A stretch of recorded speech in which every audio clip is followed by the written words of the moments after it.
ఈ భూమి మీద సంవత్సరం తిరుగుతూ ఉంటుంది. 12 నెలలతో 12 కథలతో.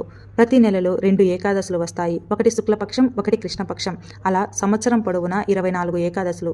ఈ 24 ఏకాదశులు తిథులు కావు, అవి స్వామి పెట్టిన 24 దీపాలు. ప్రతి ఏకాదశి రోజున భక్తుడు ఒక దీపం వెలిగిస్తాడు మనసుతో. ఒక్కొక్క దీపం మనసులోని అలజడిని శాంతింపచేస్తుంది, ఒక్కో దీపం భక్తిని లోతుగా చేస్తుంది. అలా సంవత్సరం నడుస్తుంది. భక్తుడి జీవితం కూడా అలాగే నడుస్తుంది. అన్ని దీపాలు వెలిగిన తర్వాత చివరిగా ఒక మహాదీపం వెలుగుతుంది. అది వైకుంఠ ఏకాదశి. ఇది మిగతా ఏకాదశుల్లా కాదు, ఇది అన్నిటి సారము. మిగతా ఏకాదశులు మనల్ని సిద్ధం చేస్తాయి, ఈ రోజు మాత్రం స్వామి మనల్ని పిలుస్తాడు.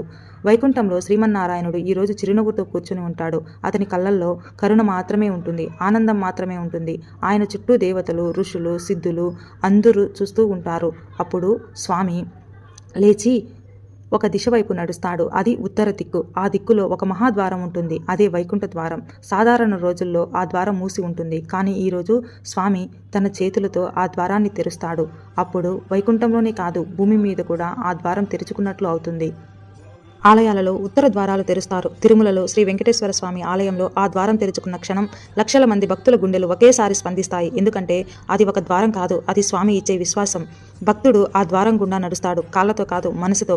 ఆ క్షణంలో అతడి జీవితంలోని అన్ని బాధలు, అన్ని బరువులు, అన్ని ఆలోచనలు స్వామి పాదాల దగ్గరే కరిగిపోతాయి. స్వామి ఏమీ మాట్లాడడు, కానీ ఆ చూపు మనకి చెబుతుంది, నువ్వు వచ్చావు కదా, చాలు. ఉత్తర ద్వారం అంటే రాయితో చేసిన ద్వారం కాదు, అది మన హృదయంలోని ద్వారం. సంవత్సరం మొత్తం 24 ఏకాదశుల ద్వారా స్వామి ఆ ద్వారాన్ని మెల్లమెల్లగా శుభ్రం చేస్తాడు. వైకుంఠ ఏకాదశి రోజున ఆ ద్వారం పూర్తిగా తెరుస్తాడు. 24 ఏకాదశుల ఫలం ఒక వైకుంఠ ఏకాదశిలో పరిపూర్ణమవుతుంది అని. ఇది లెక్క కాదు, ఇది ప్రేమ. ఇది ఫలం కాదు, ఇది అనుభూతి.